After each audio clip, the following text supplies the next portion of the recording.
Great morning, everyone. To you all. Happiest of holidays. We are in the season that Brianna fondly refers to as Christmas. And she waits patiently every year for us to get to what is Christmas season. Now, for her, Christmas usually starts right after Halloween. For a lot of us, the countdown actually starts a little closer to her October birthday, you know. Oh, right. It's almost here. It's almost Christmas. Right. You're right. It's directly after her birthday. That's the next significant holiday to her. Yeah, well, it is. Yeah. Yes. It's been a while. It's been 2 weeks. It's been a week. It's been 2 weeks. It's been 2 weeks. A week would be every week. It's been a week since we last spoke to you on a Thursday, but it's been 2 because of the holiday. Last Thursday, everyone had Turkey Day. Just getting some food up in them. Yeah. What happened? There's a little confusion there too. Your face. It's just it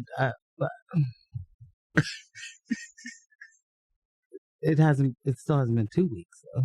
We didn't miss 2 shows. We missed 1 show. Yeah. But like every week it's been a week since we last spoke. That's when we are every week. So if we missed a week, then it's been 2 weeks since we last spoke. On the day we hit the second week. Okay. But we're happy to be here. We are indeed. Curious to see how some of your holidays went. Was there were you the one at the table shaking things up, telling your family what isn't happening in the United States and abroad?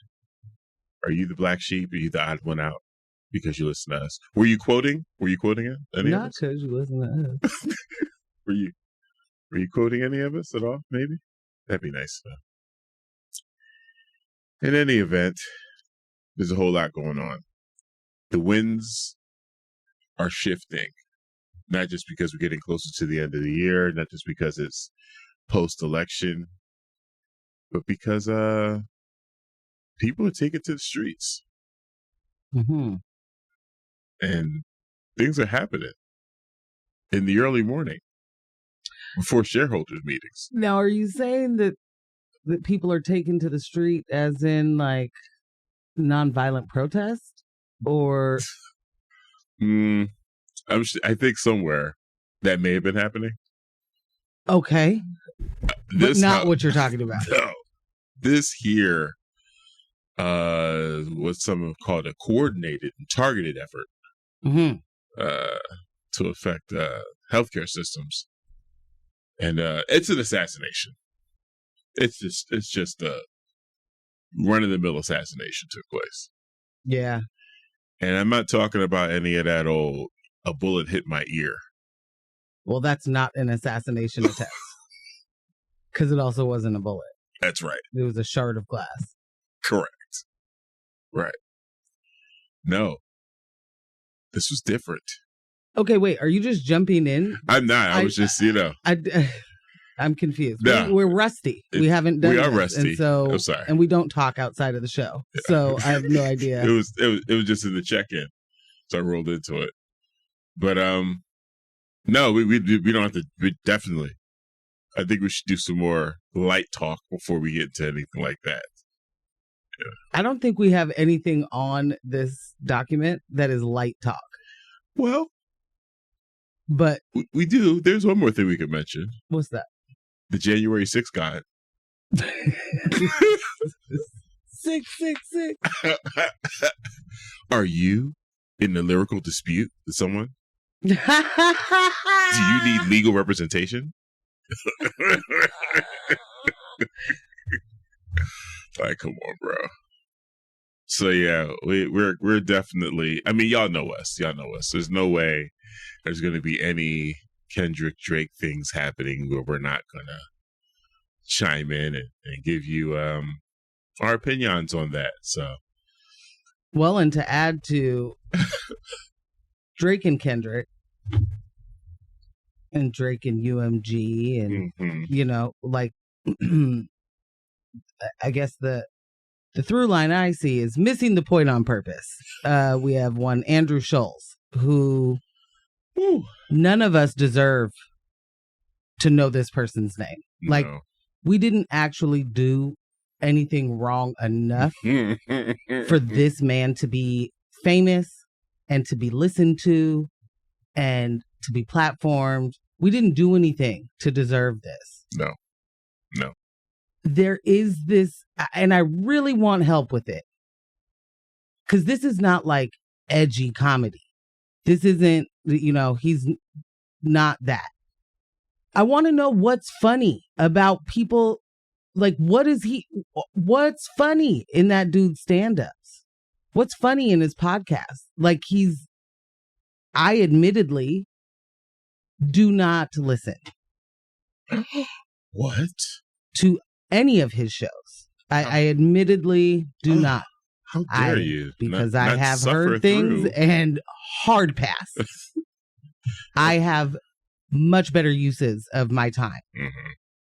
Cleaning gum off the bottom of bus seats would be better.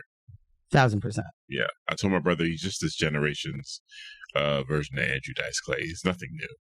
Yeah, and he's not, though. Like, he does... I don't even think he has that. You don't think he's that good? Yeah, and I don't think Andrew Dice Clay was good. I feel you, though. You're saying it's not even like that degree of artistry in the writing. It isn't art when you are just like, I don't even understand the thing I'm saying right now. I'm sorry. I don't mean to be yelling. It isn't art. It isn't comedy.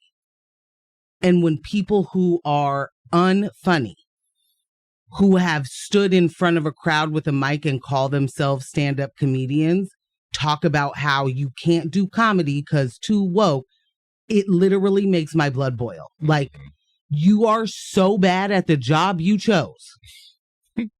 Because this is not a thing that anybody makes you do.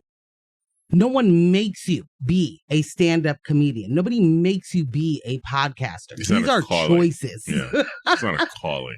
I don't know. Stand-up comedy may be a calling for a lot of people. I think it is. For a lot of actual comedians. For comedians. This person doesn't even have the ability to look at the world objectively, and you have to be able to do that to be funny. Yeah. Like, you don't, if every reference you have is from the 90s and you're my age, bro, if your idea of everything that has ever happened outside of your home is something that was fed to you on the internet or TV, you actually are not experienced enough to be funny. Right. Because a good part of that is cultural commentary. Absolutely. And if all your cultural commentary is being a white man punching down on every single thing that you can, it's not funny. Like, it's not, like, it's, and this isn't, we haven't even got to what he has unfunnily done recently. Right. But if you are a comedian who's like, I have to make jokes about rape all the time, because that's my brand. That's not what he said, to be clear. Mm-hmm. But if that's your brand and you consistently are finding people saying, not funny, hard pass, and your response is like, y'all just don't get it. You're too woke. You're too woke. Okay. I'm just going to hang out with the people that think I'm funny. I mean, you were already going to do that. You were already doing that. I think I am, I'll tell you, number one, I am annoyed with myself right now. Somehow I left my phone somewhere and I don't have my notes. And I spent a lot of time gathering information about Andrew Schultz because I don't know enough about this person to be as icked as I am. So I wanted to know if I was wrong, and I wasn't. But now I don't even have them in front of me. This so-called Apple ecosystem that don't do nothing when you need it to. That note is literally going to pop up as soon as I walk out of here. Yeah. I'm sure of it. Yeah. So sorry, I sound annoyed. I am annoyed.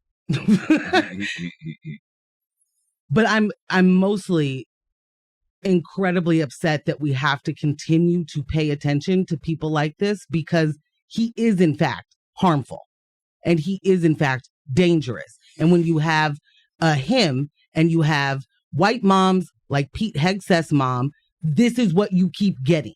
Yeah. This is what you keep getting. And that's what I want to know. I don't really care about what y'all talked about at the table, if you did or didn't, outside of which one of y'all told your sister to be a better mom. Which one of you told your sister she's failing the world, not just her kid? Because these white men are dangerous. And it has a lot to do with not being stopped.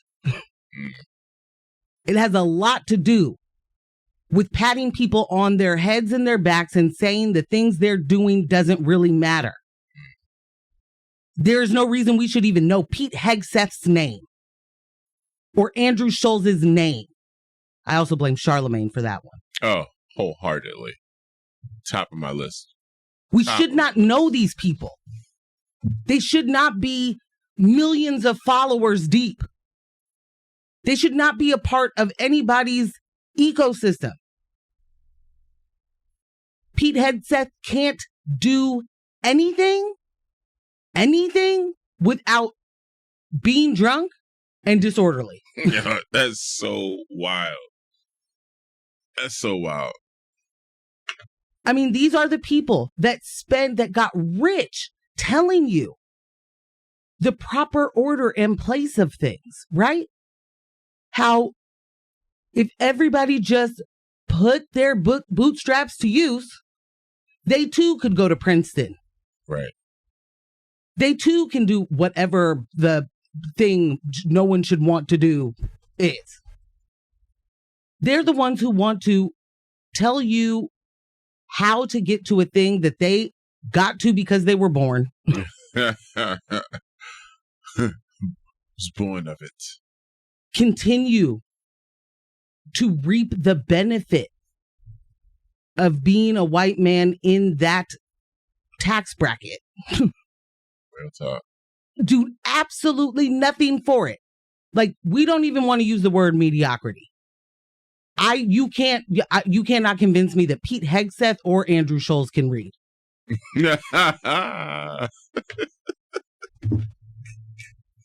Neither one of them. You cannot convince me that that they can read on a high school level, let alone should be the people telling us how you get to succeed in this world on merit, on grinding.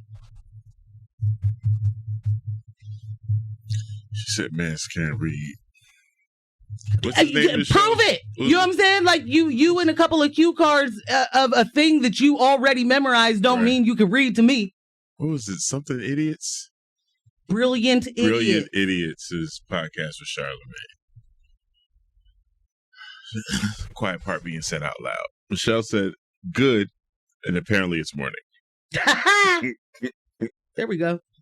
Somehow you're always feeling my actual energy, Michelle. Before you even open your mouth. Say it. Yeah. Somehow we are connected. Yeah. Coven. Talk to him. Coven work. Let's do it. Work. Yeah, I don't mean to come in so hot, but No. I honestly have had it. And a bunch of these stories, I was like, we should save till Monday so I can cuss about it. Listen, the energy you came in with matched the energy in which I delivered my frustration with the Andrew Schultz situation last night. I am quietly ramping up. Mm-hmm. You know, I know once we actually start talking about it, I'm going to be right there with you. But I felt like I was a little, off the rails. I'm like, we can't talk like this on the radio. It's going to have to be a Monday situation. But yeah, no, it's warranted. It's fully warranted. And I'm over it. I'm just tired. I'm tired of the disrespect. I'm tired of, I don't want to imagine a world where the disrespect is easier to handle or more palpable. Mm-hmm. But things would probably irritate me less if I didn't have people constantly trying to cram that concept of racism dissipating and us being in this post-racial era, if I didn't have to constantly tell people and make them understand that people of color deal with racism constantly. And I don't mean constantly like, oh, it always rains in Portland. No, I mean constantly, like from the moment you wake up to the moment you go back to sleep. In your sleep. Yes. Every waking moment you are dealing with some degree of racism, because there's from a microaggression to a systemic failure, or not a failure, systemic practice.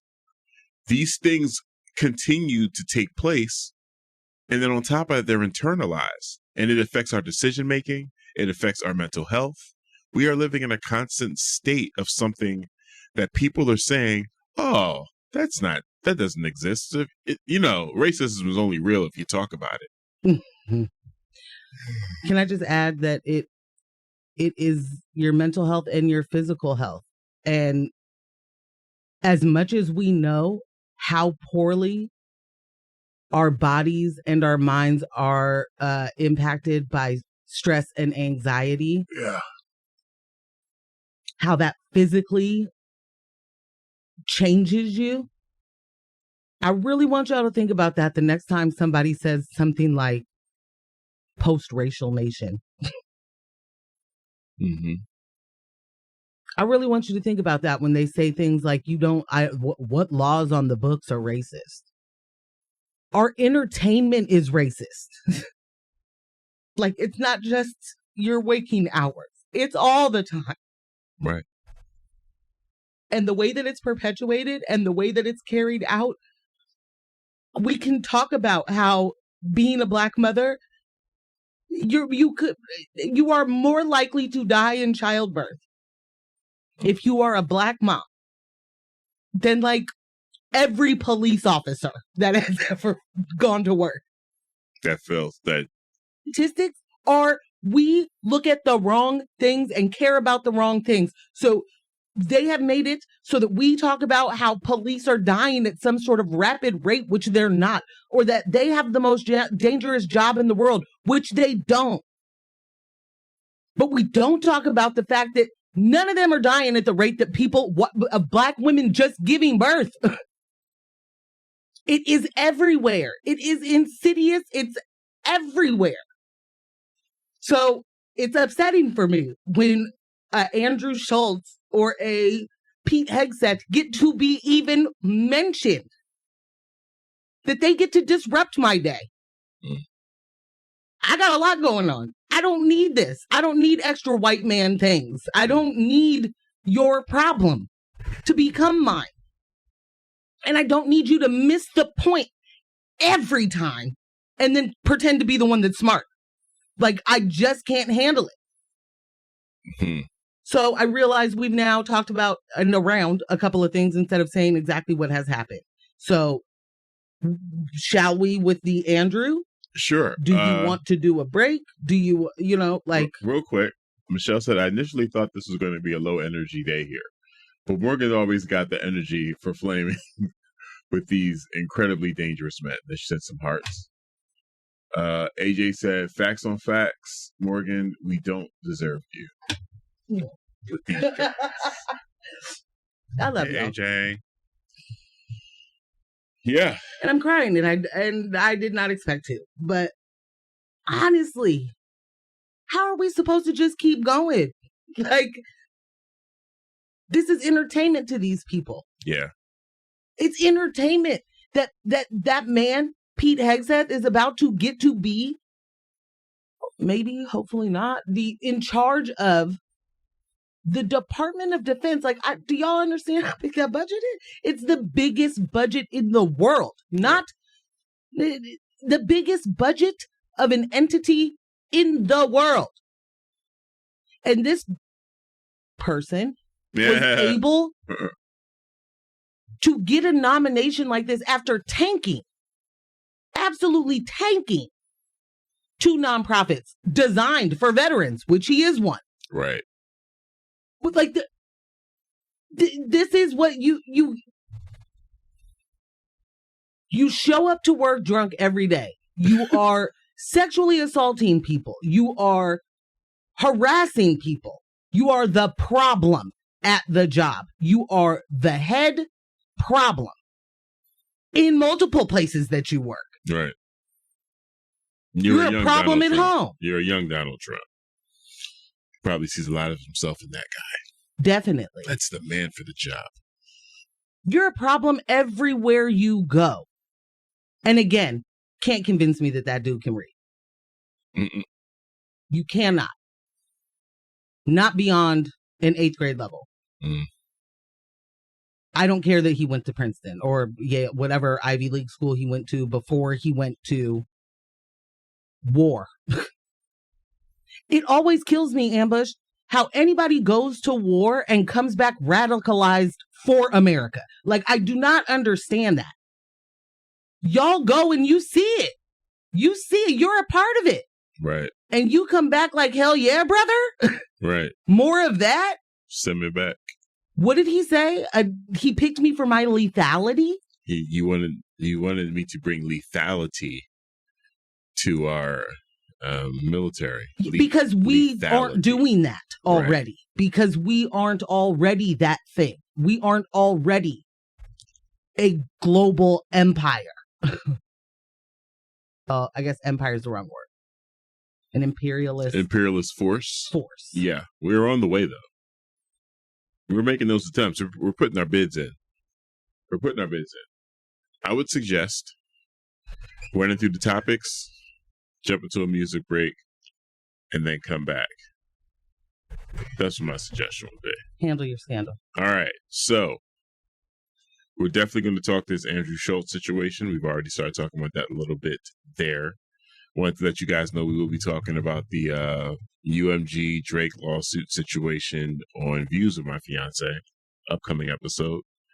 Yes, and of course, the United Healthcare CEO assassination.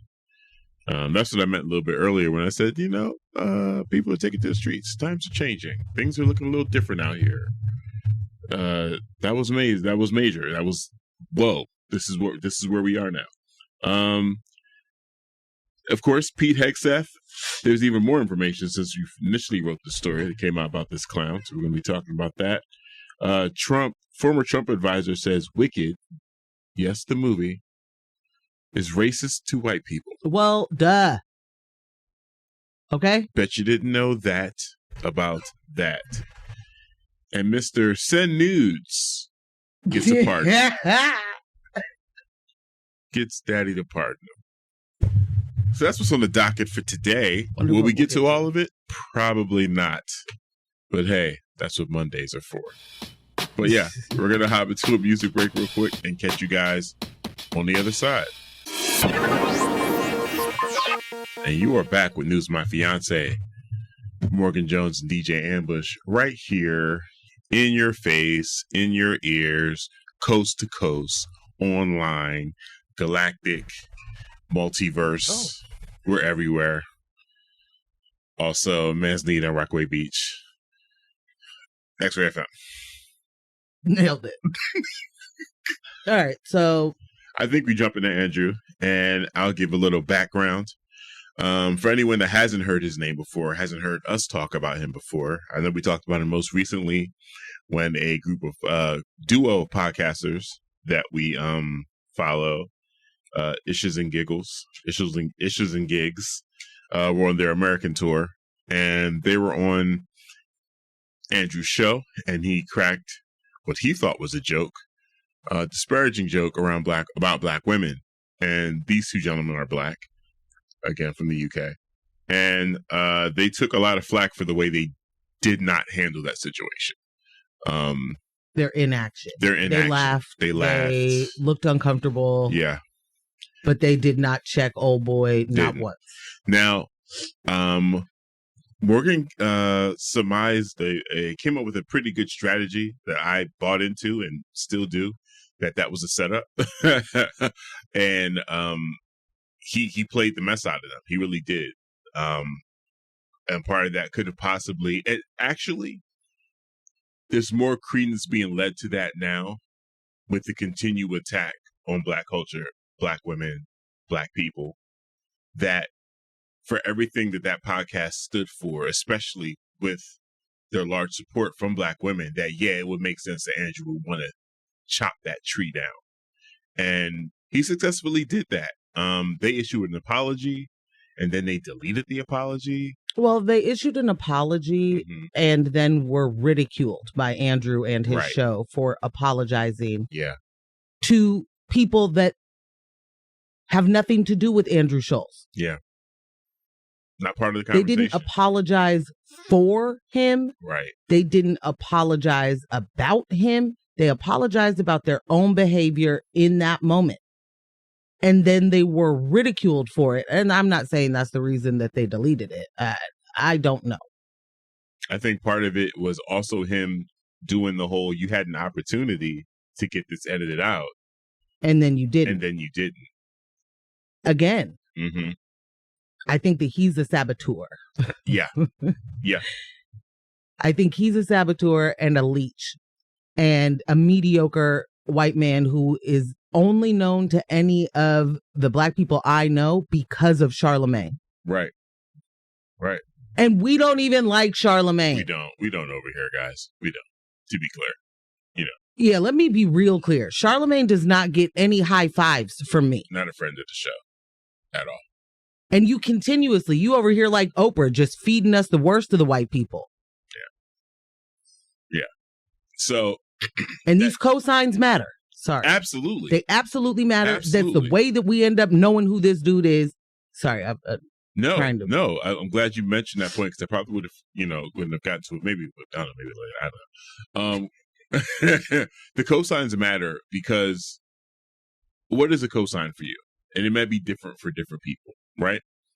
Cosigns in business, cosigns in love, cosigns in who you consider family, working relationships, whatever. But to me, a cosign at the very bare minimum communicates a degree of safety. For me to be around this person, for me to be in conversation with this person, for me to be even seen on camera with this person. If you're bringing someone to me and introducing someone to me, then it's like, oh, okay, based on our relationship, you're now telling me that it's important or it's good for me to have some relationship with this person. Mm-hmm. And Andrew Schultz is no friend of Black culture. Black people, none. I was going to say, take a step back and say Black people. Period. And then you can go to the culture. And then you can go to hip hop culture. Right. Because those not the same. And the transgressions have been so high within such a short amount of time with nothing coming from Charlemagne that if you think, like, Kendrick already threw strays at you, but if you think that this is all, you're going to come out of this unscathed, man, listen. Yeah. We got a text from Matt. Welcome back. Good morning. Good morning. And then P-Town says, fabulous rising fiancés. This is P-Town's burner number. So we'll put that in as P-Town's burner number. So good morning, P-Town. Based on that interaction with that podcast, Kendrick addresses it on his new project, GNX, and basically says, white comedians shouldn't be taking shots at Black women. And he sends additional shots to people of color, Black and brown people around him that think that's funny and allow something like that to fly. And Andrew needed to respond. And his initial response was, is Kendrick too woke to get the joke? I'm literally biting through my lip. Right. And that was like a week ago. That was like immediately after the album drop. He says that. Now, because he didn't get, you know what? I don't even want to put any ideas or fantasies to what his motivations are. In any event, he now has come out, released content of him saying how unserious this whole conversation is in the way that Kendrick is a hip hop artist. And since when did hip hop start caring about Black women? When has that been a column, a pillar of hip hop culture that we care about Black women? and then takes it a step further to say that because of Kendrick's stature, he could basically do whatever he wanted with Kendrick. And I don't want to say not. He basically talks about sexually assaulting Kendrick. No, it's not basically. He literally says the only thing, he says that if we were in the same place and I wanted to, the only thing that Kendrick could do is decide if it's consensual or not. That's not basically. This is currently, the clip is on our Instagram of where he decides to tell us that he would rape Kendrick Lamar because he's bigger than him. Mm-hmm. Like, news with my fiance right now. Mm-hmm. Latest slide. You can listen to that. I'm sorry. I keep interrupting you. And go ahead. Go ahead. Well, so I don't want to step too hard on your premise, though, because what is important to me is that, number one, what Kendrick said was not to Andrew Schultz. He wasn't talking to him. He was talking to the Black people. Mm-hmm. About him. And about that situation. And about what as Black people you needed to do. Andrew Schultz is not a part of our culture. He is also not a part of hip hop culture. So there's certainly plenty of non-Black people that feel connected to Black culture through hip hop culture. I am not about to take anything away from well-meaning people that grew up in and love and respect and participate and add value. There we go. I am not saying white people can't listen to, none of that. Andrew Schultz is outside of that, though. And he has been able to get some sort of pass to talk about hip hop and Black culture because he knows a Black on the radio. Mm-hmm. Because he knows Charlemagne. That is why he gets to do this. Mm-hmm. So one, Dot's not even talking to you. Because white people are going to do what white people do. I cannot control it. And I hope that everybody listening to this understands what I'm saying. This is not all white people are bad. None of that. But there's nothing in me that believes I can stop Andrew Schultz from saying anything that Andrew Schultz wants to say. Right? Mm-hmm. I'm not able to stop any of the systemic oppression that white people have gotten extra comfortable in. Right. Because pointing it out gets people in their feels, let alone asking someone to act, right? So I don't expect that I'm going to say anything that changes that person. But I do expect for us to be on better code with each other. Yeah. Because that's how we have been surviving. That's how we have been making it, taking care of each other. I'm not going on someone's show for exposure, for dollars, for anything, and then have to shuck and jive to do it? Have to downplay Black people's greatness to do it? Have to laugh at jokes that aren't funny to do it? I'm not doing that. You shouldn't do that. And right. You shouldn't respect the people that do. So if you are outside the culture and you see it, you don't have to understand every nuance, but you should feel something like, wait, what? Huh? There is a huge cultural difference between the way that cultures look at community. But we are all absolutely indoctrinated with white supremacy and patriarchy. So all of our cultures are going to have those through lines. Yeah. Yep. Those hierarchies. And I'm not going to ask the people that benefit the most from it to be the ones that do something for my community. It's not going to be them. No. Andrew Schultz has no business even responding because he wasn't talked to. Kendrick said, don't let no white comedian talk about no Black woman. That's law. Do you think he's talking to you? Mm-hmm. Do you think he's talking to the white comedian in that scenario? And I do want you to I had all these notes and videos that I was going to have Ambush play the audio from and all of that. I do want y'all to know the way that this person responded. It's as if he doesn't understand not just what happened here, but he also doesn't understand how you respond to anything. Like, he is a debate bro without being a debate bro. So he wanted to bullet point and go line by line through, immediately. He starts talking about hip hop as a culture, being sarcastically about how it protects Black women. You're talking about one person who said a thing that surrounds you. He wasn't talking to you. He doesn't speak for the culture.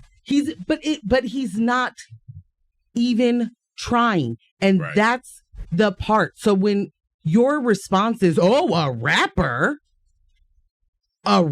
says I am mean to Black women, a rapper, the way he hard ERs the word rapper is wild. Wild.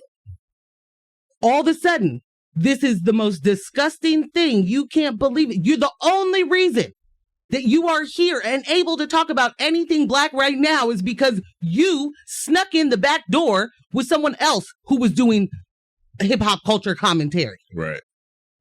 I'm always going to have a problem with a person who purposely looks like a white supremacist and thinks that's funny. I'm always going to have a problem with that. That mustache and that haircut is on purpose. P-Town said, period, you're not being talked to. Like, imagine the audacity of somebody to sit down with an Indian man and a Black man and another white dude and talk about how this is the most ridiculous thing. My jokes are so funny. Your jokes include that Kendrick's camp or anyone around him would harm you, but he's too little. So you would rape him. I'm sorry. I have said that word a few times. And it just hit me. I remember someone texting in maybe years ago at this point saying that we were the only show that they listened to with their kids in the car. I'm sorry if this is not appropriate. Should have done something from the outset there. I'm having a problem censoring these words because these words are the things. I'm having a very hard time censoring. I cannot just become too much of a TikTok brain. Like, there's every word that actually is an impactful thing that we need to stop doing. Now we can't even use those words and those words get censored. So I'm sorry. Give me the example you gave last night when you made that point. Ooh, last night was last night. Oh, you were like, yeah. So now we can't freely. They try to sell us this allegiance to free speech, but then every time you turn around, another word is a strike. You can't say genocide. You can't say Israel. You can't say Palestine. Like, you can't say apartheid. You can't say apartheid. You can't say sexual assault. You can't say rape. You can't say ceasefire. You can't say killed. Suicide. Ceasefire. Occupation. We have adults actually saying someone was raped because we can't use that word. Like, that is going to put me on a whole different tangent. And I'll try and keep it real quick. When we start not using the words for the things to soften the blow for the person who's being called that thing, we've already lived that. We did that. We're here. Right. That's how the word racist doesn't mean anything. That's how white supremacist doesn't mean anything. Right? Yeah. That's how you have white people calling other people racist. Like, I'm sorry, what? Like, y'all just... That's not... This woman said Wicked is racist to white people. Okay, we're going to have to move forward. I see the time now. For me to wrap this Andrew Schultz thing.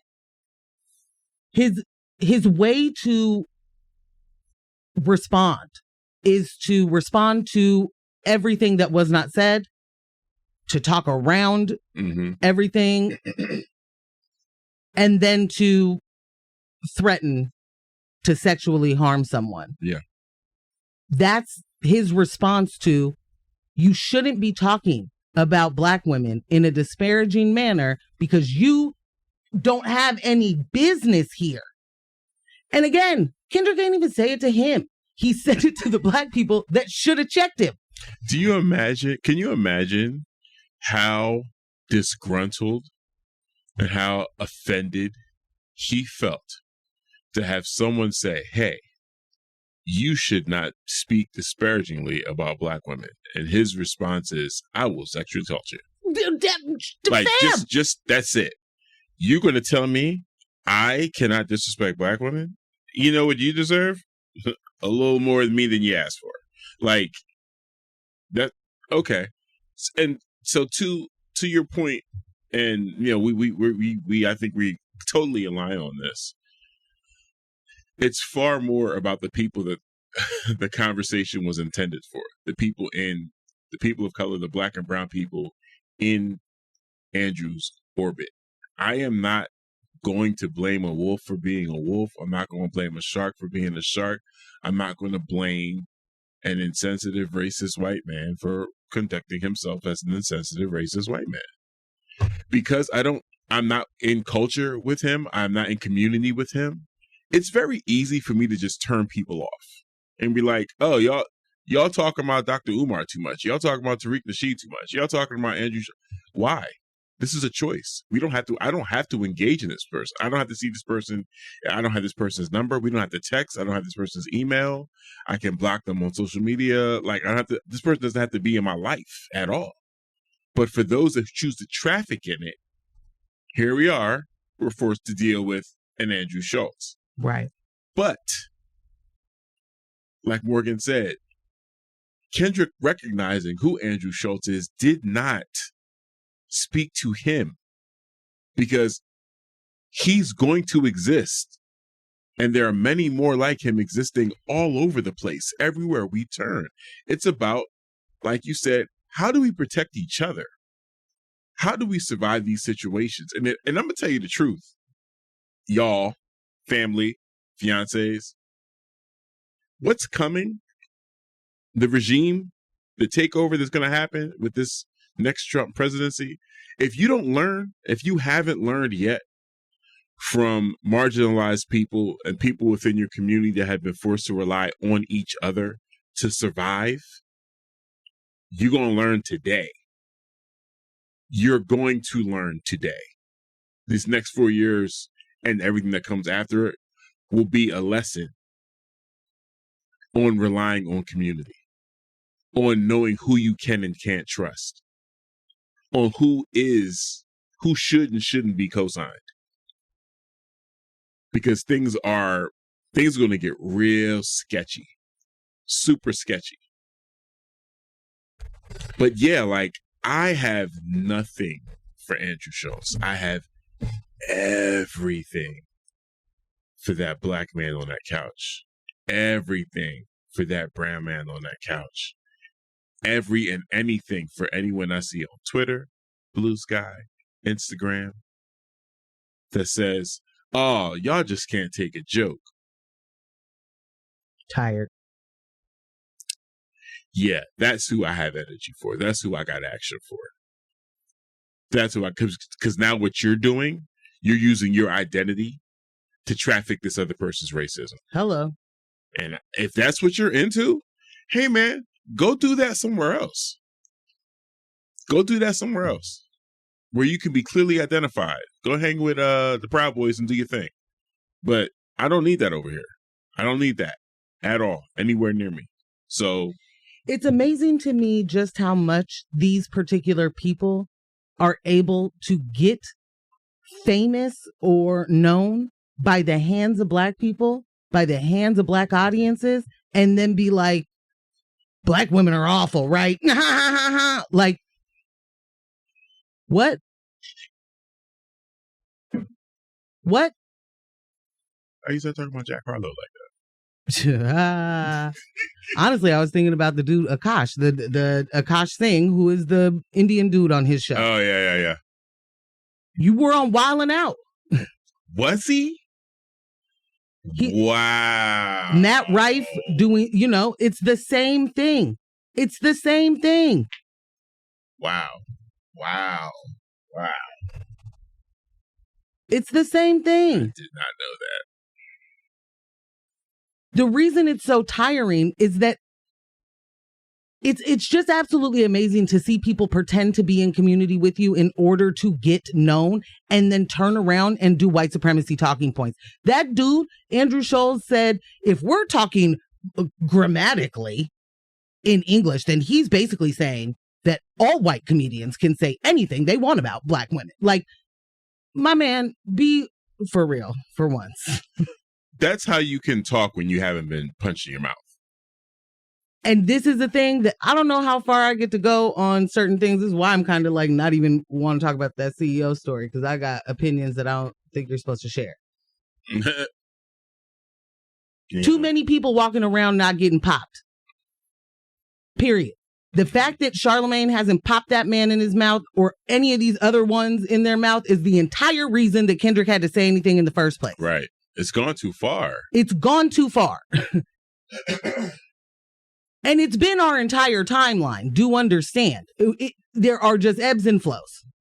Right. But it's beyond tiring. It's beyond tiring for your entire existence to be molded by a white man's fever dream, and you have to deal with the fallout of that. They don't. Right. When you were saying, every waking moment we have to deal with this, and I was like, nah, in your sleep. I don't sleep. Like, this is so much bigger than these little pocket moments on the internet. Yeah. Like, I don't sleep. None of us are just getting a good night's sleep. Like, that's not a thing, fam. So to hear something like, are you too woke to get the joke from somebody who can literally not do cannot do half of what my brain can do on no sleep. On no sleep. And I got to hear about how I'm angry all the time. But we're never going to pay attention to the reason that we have the change in our DNA and the unchanging in yours. Because be for real about it. Y'all should have evolved out of this already. The entire need to conquer, to own, to occupy, that should have left your DNA. But we spend all of our time, money, and energy saying that that's not a thing. Didn't even happen. Certainly not happening right now in front of your face. Certainly never happened in the first place. Like, I'm literally not going to get over the fact that the person who is the president, who was just elected the president, was elected talking about tariffs, imposing tariffs. What did they do this country experiment for? Running away from a monarchy. What was the Boston Tea Party? The UK wanted to do a tariff, 3% tariff on tea. These people threw everything in the water. The Tea Party. An actual started a that's what you revolt on? You revolted on that, and then you decided, actually, let's have it. And let's have it so much that everything that we have become accustomed to as consumers will never be the same. Ever. Ever. There's no reset for this, yo. There's no reset for this. Every single one of these people who voted for this, but are currently scrolling their Temu app or whatever. No, you're not going to get 99-cent car seats anymore or whatever it is that you're buying. Yeah, your Temu haul is going to look a lot different, man. Whole lot. I'm sorry, I just went all over the place. Michelle said, let's just call it accountability and violence appear reserved for people who don't actually deserve it. Yep. Thank you. Thank you. Per usual. Best way to distill my 1,000-word is Michelle. P-Town said, I was once told I would be hung for white treason. Oh, you're one of those traitors? Yeah. Died. She also says, Bella said this is her burner number 2. This is definitely Bella's burner number. That's how we're going to put it in Bella's burner number. Okay, I want to come back to that. Because then what do you say to a person who says that you're doing white treason? Right. Oh, no, you got me. Like, you caught me red-handed. Wow. Rudo says, knowing a black on the radio is how I started every conversation.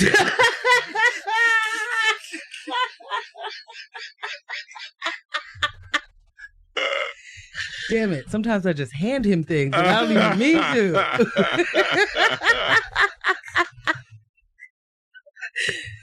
Oh, my God. Oh.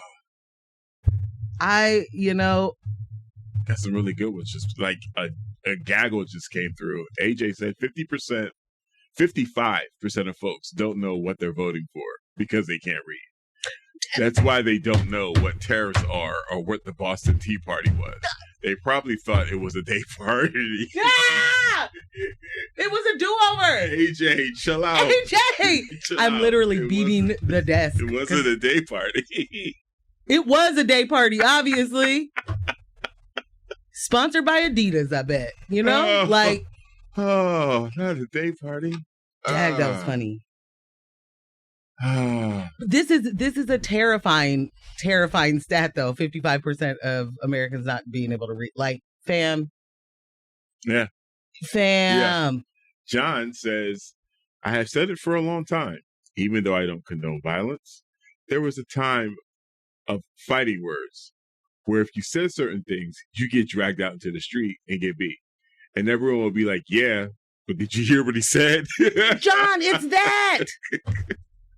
Also says, good morning, glad you're back. I missed the Fiancé. No, that's good morning, I missed you, John. John, that's exactly what I'm talking about. Yeah, like it isn't a matter of like, I condone violence, right? But I'm also no longer going to feel bad when I say that violence is the answer to some things. Because violence is the only way we got here. It's the language. Right? I mean, it's the language. It's the only way that we are in the position that we're in right now. And it is the people who used nothing but violence to get their means met. Like telling us, whoa, you can't be violent. Is that a call for violence? Like that alone, like that alone, right? A people, a country, an entity that has a history of violence being the only language that they use. A literal love language. To move forward. Telling you, hey, I know you got something to say too, but don't use violence. Use your words. I'm sorry. When do you ever use your words? What does this do as I say, not as I do situation here? I'm not falling for it. Same people that came up with that one. Right. Like I'm not doing it. So of course they wanted to change the history books to hide all of the violence that they perpetuated. And any, revolt, we look at the history of Haiti and what they are constantly dealing with as a result of successful revolt. Like to this today, to now, to right now, there is some ugly U.S. intervention happening right now in Haiti at all times. At all times. Uh-oh. Bob said, Wait until the Proud Boys and incels who voted for Trump find out that Project 2025 is going to outlaw porn. Hello. Bob, thanks for listening, you guys. It's been fun. We're going to be done. That's it. Bob. Because in all honesty, it's such a harsh reality for them. The group of people that did something called Pizzagate. Right? The same people that were like, must get the pedophiles out of all of the things are the pedophiles. Facts. They're the Hannah ones. Montana. Yeah. Man in the mirror. And then you better not be watching all that porn, you know? Yo.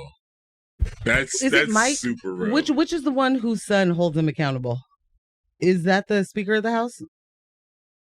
Which one? Oh, that holds whose son accountable? No, he and his son have like we know if each other saw porn. It's like an app. Oh, really? And then you have they're their own porn accountability. That sounds like a Mike Johnson situation. Gosh, there's too many of these names and stories app floating. That they use to hold each other. It's like to make sure that either one isn't viewing porn. Right. Wow. And if you did, well, guess who knows about it? Your dad. Okay? Your dad. Or your son knows. So they both have burners. Exactly. Oh, okay. Yeah. All right. Well. They're all under, women's names probably because at the end of it all. That hit. All right. We're going to hop into a music break. And then we're going to come back and talk about Broadway. Because, bruh.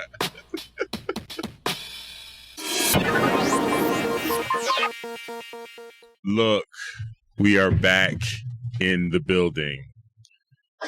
It is News of My Fiancé. It's Morgan Jones. It's DJ Ambush. Apparently, it's also Kendrick Lamar in the building. That first hour of the show, man. Gone. We are going to hop back in. And we got to talk about how racism shows up in our art. It's important. It is very important. Okay, I can't even get to... I don't even know how to get started when I just read Michelle's text that says, you just know I have never seen Wicked in any form, but I've watched 5 video essays about the book, show, and movie and the politics there, so I am ready. Spoilers, definitely on purpose about fascism and complicity. Woo! So, one of my favorite content creators, MT, used to be with New Rock Stars and is now with Heavy Spoilers. He tweeted, because he also hasn't seen Wicked yet, but he said, I imagine this is like Captain America Winter Soldier for theater kids. The way everyone's talking about it. And yeah, this is definitely that for theater kids. He another tweet yesterday was saying like why he doesn't like musicals, because it's like, I forgot the scenario that he gave, but it basically played out like that Rogers musical on Hawkeye, I Can Do This All Day. Oh. Like that super campy, very terrible version of what a musical could possibly be. And he was like, yeah, that's why I don't watch musicals. Well, get your life together. Right. And I was like, dude, until I started checking out musicals regularly, I'm sure I felt the exact same way. I said, they are masterful. But art is art, man. And in many different forms, like you should try and take it in as many forms as you can. Just from my production background, to watch what takes place on a Broadway stage at that level, I am consistently in awe, like consistently about the mechanics, the timing, all of it. Yeah. I'm sure you've heard the story before. Morgan has told it several times. The first time we saw The Lion King, Morgan wasn't sure if I was enjoying myself because the face I was making was like one of confusion and also just like full of gas, and maybe he's not breathing. Maybe he's perished and he's just sitting up in his chair. Like, full wonderment. I would say that now you were like bewildered. Like it was definitely holy moly donuts. How is this happening? What is any of this? But your face read like, this is stupid.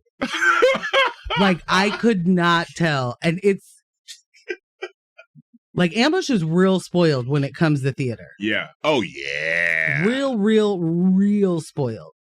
So his first Broadway show was The Lion King in New York on Broadway. Yep. See me, holla at me. And I know the show. This is my second time seeing it in New York. Yeah. I know the feels the beginning gave me, and I'm looking at him like, could you really not like this? Like, is that a possibility?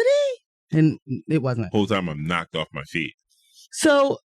But that's not everyone's experience.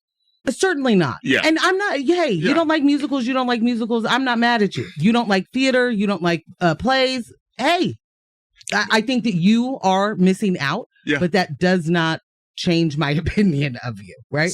Right. So let me tell you this. So again, like you said, I had very amazing privilege to be able to see my first musical, Lion King, in New York. When I told other people that, they were like, wait, what?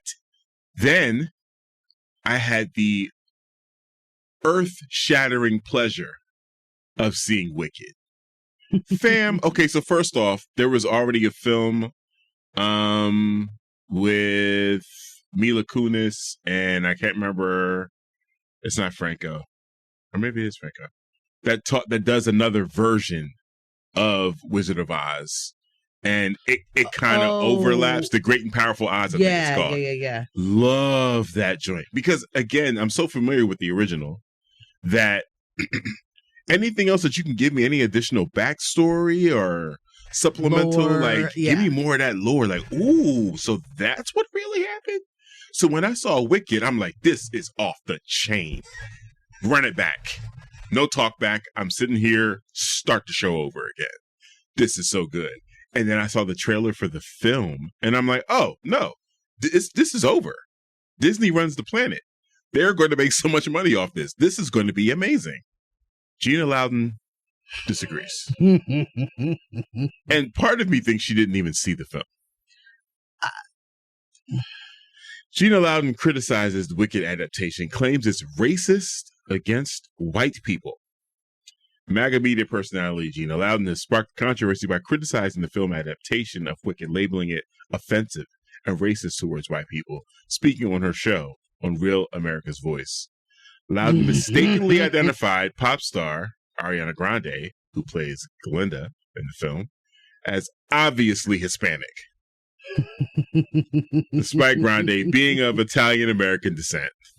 Loudon specifically took issue with Grande's portrayal of Glinda, a traditionally blonde character, which she described as perpetuating negative stereotypes of white people.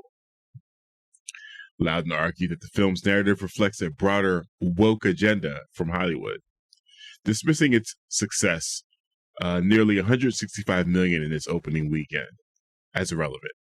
She claimed the movie's depiction of white characters as dumb and evil frustrates her and contributes to what she perceives as anti-white bias in media. Grande's Italian-American heritage was later clarified by her family, who have openly celebrated their roots.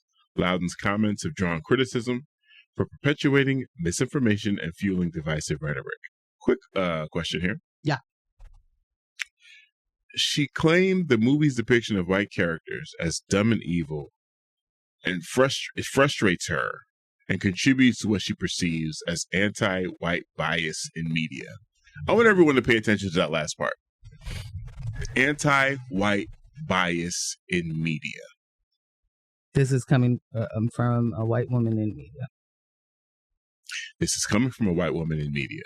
I remember having a conversation with one of my close personal homeboys about gun control. And he's a gun enthusiast. And at the time he had bought into the rhetoric of they're taking our guns, they're taking our guns, they're taking our guns. And I had to explain to him, like, this is us being on the phone for like an hour and a half. And I finally got to the point I was like, fam, they have been telling this to you for decades. One of the biggest and most powerful lobbyists in our country is the NRA. They are paying people on both sides. Your guns will never be taken away. Ever. Children are being mowed down at elementary schools. Your guns will never be taken. This is a fake conversation. Fake news. When you talk about white bias in media, they say this as if Black and brown people run media. This is what bugs me all the time. Well, you know, Hollywood and media, and we don't run anything. We don't run anything. We never have. It's the same thing with Go Back to Africa. We didn't bring us here. Go back? We are not in charge. Tell me the way. If you have an issue with that, talk to Disney. Explain to me which part of the continent you took me from. You have an issue with this portrayal, which you don't. You actually don't. I mean, let's be serious. Kristin Chenoweth was on Broadway for, I don't know how long her run with Wicked was. She certainly made Galinda known. Right. Kristin Chenoweth, a bubbly white woman. Are you explaining to, like, this is what I don't understand. What's this woman's name?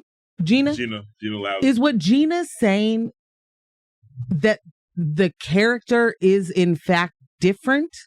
That Galinda is a different character because she is played by an obvious Hispanic person who is actually just a white lady, white American, Italian American. It's okay for white women to play characters like this that may be perceived as airheadish or dippy or whatever she wants to say. Okay. But don't you dare be someone who was obviously Hispanic poking fun at white women.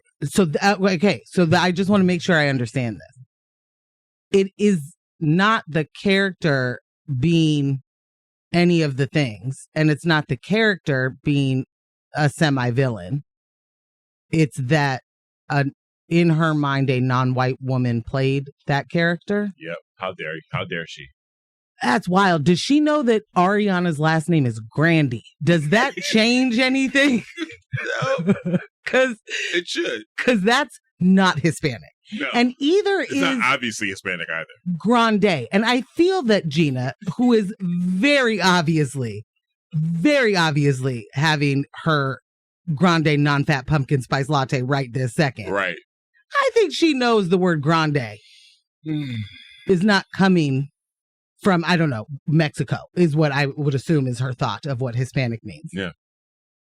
Ariana Grande, this woman, has it been this entire time that she thought she was Latina? No, because that's different. Obviously Hispanic. As a person who has been hit with this, and I think I've told y'all this story, so I don't want to do too much, but there is nothing, absolutely nothing, like someone using you as an example of something obvious and then them getting it wrong. Bruh. So she's an obvious Hispanic woman, and the shooter of the United Healthcare CEO is a light-skinned person, ? When you make things up, it's hard for you to stick with it. And by that, I mean, whiteness isn't a thing. Right. And if you were able to petition a court for your whiteness, it doesn't exist. Bruh. But somehow, women who are, every six weeks getting those roots done to show us that they're not actually, or to pretend that they were born with that natural blonde hair, but you're every 6 weeks getting that handled. It's those people who are consistently working on their version of whiteness and then look at someone else who just happens to have dark hair. That's literally it. Ariana Grande has had the same weave ponytail since she walked off of a Disney set, Nickelodeon set, whatever she was on before that. This has been the same 26-inch. Is that about right? Yeah. 30-inch ponytail. But it's dark, so I guess she's obviously Hispanic. What are you missing? How is this escaping you? I don't understand how any of this is real. This woman clearly has never read this book. I don't think that she has likely seen the play, and I'm guessing that she didn't see the movie. However, if she did, and her takeaway was, whoa, they're coming at us whites again. What is killing me is she didn't say anything about Elphaba being black. No. I wonder why. Well, she probably doesn't see color, and she's green, and so she just doesn't even understand that that's a black under there. I think more to the point of her probably not even seeing the film. Elphaba traditionally is an evil character, so of course a black woman can play her. I have no issue there. Oh, interesting point. Yeah. So like, I don't want to get into any spoilers. I don't want to get into, messing any of this up for you. What I will say is that the very first time I saw the Broadway show Wicked, I was by myself and I was in like the fourth row, which is not a real great place to watch that show. Just so you know, there's a lot going on up there. That's too close is what you're saying. Yeah. Okay. For me, there are some people who will only sit in the front during the show. And I'm like, I want to see more than your feet. Right. Anyway, I was there by myself. So I was sitting there processing this thing the way that I process things. And at one point I was just looking around like, so this entire thing's about racism, right? Am I the only one? Am I the only? And then we get more into it. It's like, this is it. This is just patriarchy all around here. Just boom. Just a fragile guy whose mom, wasn't able to tell the senators to confirm him or something. Right. That old created. I mean, it is our reality. Yeah. In a lot of different ways. And when you don't have to see those things, or you don't have to feel those things, and you don't have to be aware of them in the way that many of us are hyper aware of them, you just get to enjoy stuff. Yeah. It just gets to be a fun thing you did with your daughter or your mom or what, like you don't walk away from that play going, wow, the societal impact this could have. That's what art and a lot of musicals do for me. Is like, man, if more people understood what this thing was saying, because they're just like singing along to the popular song and, man, thing is catchy. Rudo said, The Great and Powerful Oz. Oh, that's it. That's the name of that. Yep. Was a Sam Raimi flick. And I lost my mind just now. It's like, wait, what? So you know Sam Raimi from... Oh, definitely. Oh, I was going to... Okay. Go ahead. Yeah. You should say you know Sam Raimi from that last Doctor Strange movie. Yeah. He's done a string of Spider-Man flicks. And, his horror, Evil Dead. Wow. I love that film. I love The Great and Powerful Oz. I really enjoyed that. I am almost positive that I started watching that with you and either both or one of the kids, and I know for certain I fell asleep. So if we went and saw it in a theater, I just took an expensive nap. If we watched it at home, I took a nap. Yeah. Yeah. Really good film. So I just want to say that when you live a certain life and you don't have to pay attention to so much, and your entire bubble is that the world has demonized you, when you step out of that bubble and sound like a complete and total lunatic, but somehow you have you've got a few layers of protection to not feel as much like a lunatic. Is that an okay word to use? I don't know if that's an okay. Outside of yourself. I guess what I'm trying to say is this person honestly believes that she is correct in what she's saying, and that 100%. Not only is the bias in the media against white people, now we can, all the Disney wokeness and all the like this person believes it. And even if she doesn't, there are people that believe it, like a lot. And we're in a bad way, because if your takeaway is that Wicked is mean to white women, I want to introduce you to the Wizard of Oz, because if you understand the story of what happened there with the Wicked Witch of the West and the demonizing of a person who in fact did not do the evil that they were ousted for. White women are the villain of that then. Do you have these feelings about the Wizard of Oz? Absolutely not. Absolutely not. And the fact of the matter is, and this is probably not the best note for me to land on, white women are the villain a lot of the time. Like, let me explain. When the question of would women rather be in the woods with a bear or a man, and women chose a bear, when the next question was posed, would a black person want, I think it was specifically black women.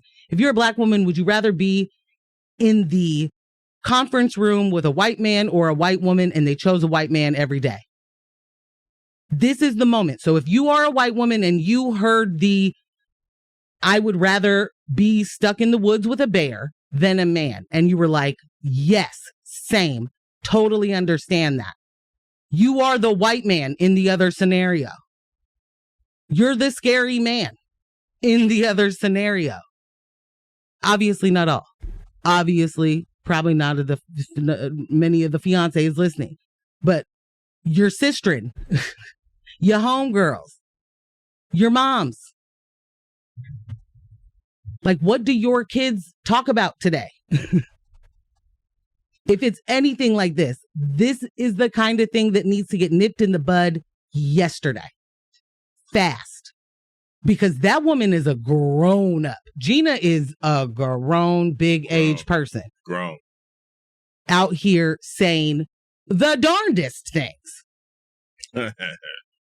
And on the other end of the spectrum, you have a Pete Hegseth who has tanked all sorts of nonprofits that were designed to help veterans. He has sexually assaulted people. He has paid for doing that. His own mom sent him an email saying, you are an abusive man that I do not respect. That same mom is on Fox News saying, LOL, JK, just kidding. He's totes fine. Nothing to worry about over here. Stand on it for once. Stand on the business for once. Because your inability to tell your sons and daughters no is literally the reason the world sucks. Yep. Sorry. Bob says, as a white person, I have learned the best way to fight racism is to listen. Hope I'm doing okay. Bob, you're the greatest. Okay. I just saw... I didn't see the whole text yet, but it starts, the whites can't read. And I wasn't prepared. AJ. Woo! Okay. We got to go to Tom Hartman. We late. I'm sorry. This is on me. Bob, you are doing a great job listening. AJ, I'm going to talk to you in just a little bit when I get my phone. That was This Was My Fiancé, brought to you by Morgan Jones and myself, TJ Ambush. Our illustrious podcast editor, Kyle Gilmer of Residual Audio. I'm updating the playlist as we speak. You know what the deal is, my friends, my fiancés. Don't let the individuals distract you from the systems. Poverty is a policy choice. People over profits. Power to the people. None of us are free until we are all free. Thank you so much for listening. We will catch you on the interwebs. Bye.